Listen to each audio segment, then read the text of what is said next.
teenagers out of Oklahoma City, and church I was going to, and we'd put a little group together, and we was singing. There's about 40 kids, I guess.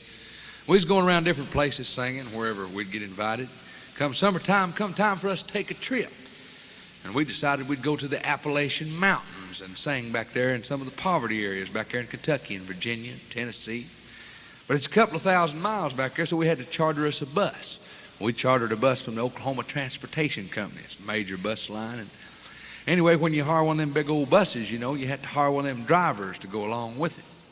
And our driver's name was Harold Hare. And old Harold, he was a pretty good old boy, you know, and we really got attached to old Harold, you know. We was with him so much because we'd get up early in the morning, you know, and we'd have breakfast and Harold would be there. And then we'd get on the bus and we'd ride, you know. And we'd ride, boy, and we'd sing. You know, it's kind of dull riding them old buses, so we'd sing as we went down the road, you know. And old Harold, he'd just keep time, pat his foot, you know, drive that old bus, you know, just sway back and forth, you know. And then we'd stop and eat dinner, and Harold would be there. We went to a park or something that afternoon, he was there. He ate supper with us, and he went to the concerts with us. He stayed the same place as we did at night. So after 2 or 3 days of this, them kids really got attached to old Harold, and they thought he was just it, you know. And so when it come mealtime, you know, they'd all sidle up to old Harold so they could sit there and talk to him, you know. So about 3 or 4 days of this, you know, and they came to me in a moment of desperation, knowing I'm always writing songs, and they said, "You've got to write a song about Harold so we can sing it to him on the bus." And I said, "Well, you know, that'd be good, you know, if I can think of something. You know, to write a song, you have to be inspired." And so 2 or 3 days rocked along there, nothing much had happened, you know. Every time I'd look up the front of that bus, there was a little sign up there above them big double windows that said, "Your driver's name is Harold Hare." And I'd read that, you know, and I'd think, boy, I feel guilty because I hadn't written that song for them kids, you know. But nothing had happened to inspire me, you know.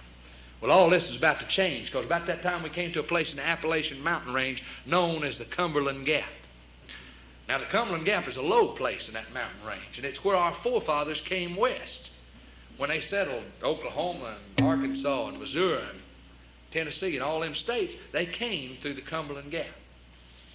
And so it's rich in American history, and I know y'all probably all know all about it because they teach about it in school. But for those of you that were absent that day,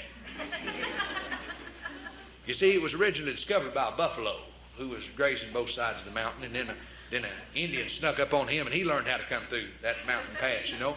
And then Daniel Boone snuck up on the Indian, and he set up a toll booth there because he was a very energetic young man, you know, businessman. And so we decided we'd turn aside and see this great sight. And so we pulled down the Cumberland Gap to find that we couldn't see very much because it was way down in this towering mountains on either side and big tall trees, you know. But somebody, some dear soul, told us that there was a road to one of the top of one of them mountains. And they said, boy, from up there you can see all these different states, you know. And so they got a little guided tours up there in a little museum, and I said, we're going. So we started off up that mountain, and that mountain was called the Pinnacle Point, by the way. We started off up that mountain in our trusty bus with old Harold at the helm. Only problem was we failed to notice this little sign off the right-hand side of the road, and it said, "No vehicles over 20 foot long allowed." And we was in a 50-foot bus. Now, as we started up that mountain, we noticed that road started getting narrower and crookeder and narrower and crookeder, and pretty soon all we was doing was just going, and in a 50-foot bus, you can't do that. So we had to go, and we was doing about 5 whip jippets on every corner trying to get that old bus around them hairpin curves.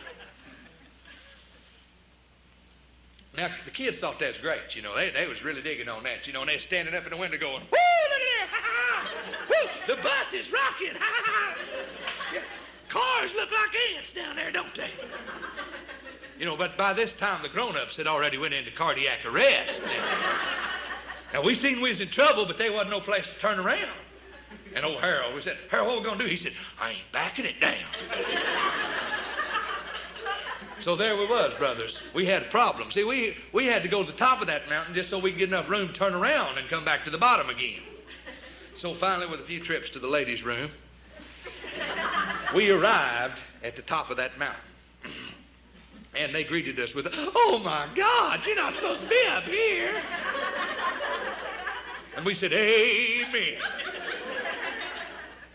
And so they promptly called the highway patrol on us. They ratted on us, what they did.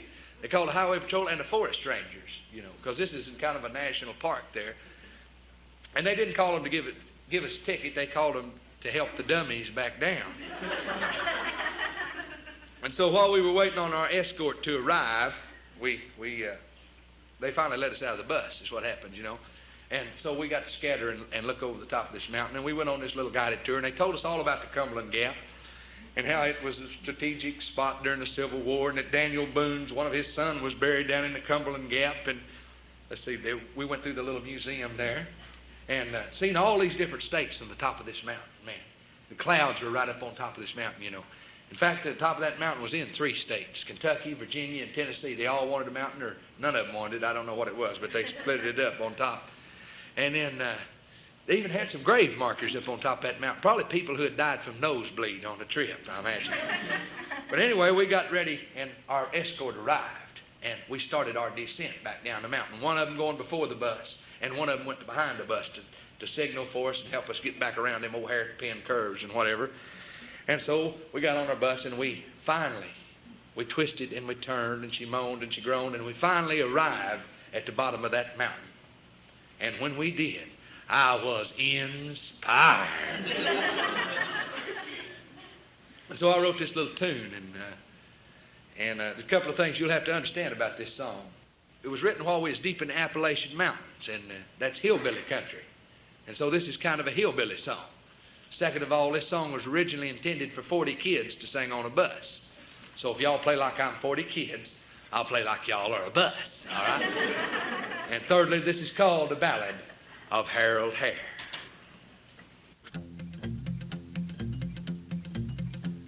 Bus driver from Oklahoma took a bus to Tennessee, Kentucky and Virginia, mountains he would see. He said, I'm gonna climb the highest mountain of them all, so I can hear old Gabriel when he calls. Harold Hare, Harold Hare, Harold Hare, Harold Hare. He's been just about everywhere. Well, he crossed the Mississippi and the Ohio.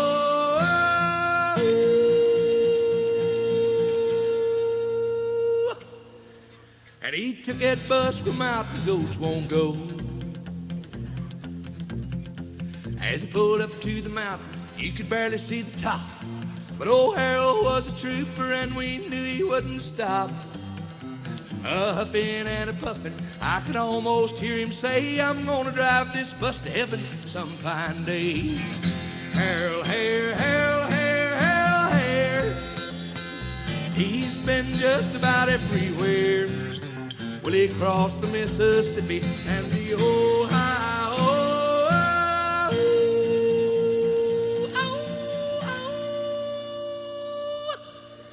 And he took that bus where mountain goats won't go. Well, on higher up that mountain with them eagles far below, and the mountain goats descending no higher they could go. But still old Harold's climbing as the air begins to freeze, and the passengers are falling to their knees. Harold Hare, Harold Hare, Harold Hare, Harold Hare. He's been just about everywhere. Well, he crossed the Mississippi and the Ohio.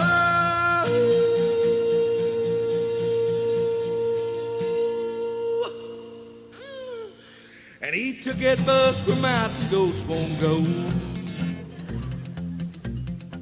Well, on top of that old mountain, where the clouds began to form, and I could hear the angels singing as Harold blew his horn. And I'd have thought it was old Gabriel, but I seen old Harold smile. But then I seen a sign said heaven just 1 mile. Woo! Harold Hare, Harold Hare, Harold Hare, Harold Hare. He's been just about everywhere. Well, he crossed the Mississippi and the Ohio.